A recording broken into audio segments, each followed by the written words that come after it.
Good evening everyone. এখন আমি আছি মেলাতে। আমার শ্বশুর বাড়ি থেকে 2 মিনিটের হাঁটা পথ দূরত্বে এই মেলাটি বসে, একদম হাই রোডের গায়ে। আমরা জাস্ট এইমাত্র পৌঁছেছি এখানে। এই মেলাটি 2 দিনের জন্য বসে।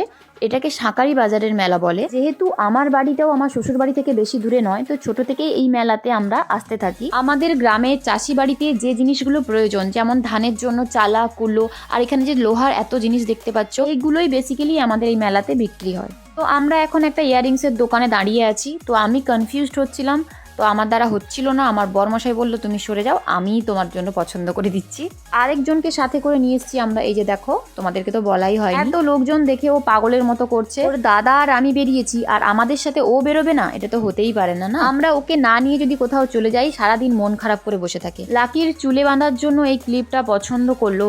এখন ও দাদার কাঁধে বসে মেলা ঘুরছে। ওর জীবনে একটাই চাওয়া বাবা, সেটা হচ্ছে ওর দাদা যেন সবসময় ওর চোখের সামনে থাকে। মেলা থেকে বেরোনোর পর রাস্তার উপর দাঁড়িয়ে আমরা তিনজনে কিছু ছবি তুলে নিলাম। দাঁড়িয়ে পাপড় খাচ্ছিলাম, সেই সময় ক্যামেরাটা অন হয়ে গেছিল, আমি বুঝতে পারিনি। বাড়িতে যতই পাপড় ভেজে খাও, মেলার পাপড় খাবার মজাই আলাদা।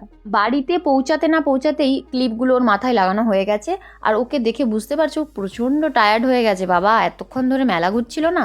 ওর মাথার ক্লিপগুলো কেমন লাগছে অবশ্যই কমেন্টে জানিও। এই যে এই 3টে কানের দেখতে পাচ্ছ, এইগুলো নিয়েছে বর্মশাই আমার জন্য। তো রুমের মধ্যে এসে একটা গুড নাইট সেলফি হয়ে গেল। তো চলো টাটা, দেখা হবে নেক্সট ব্লগে।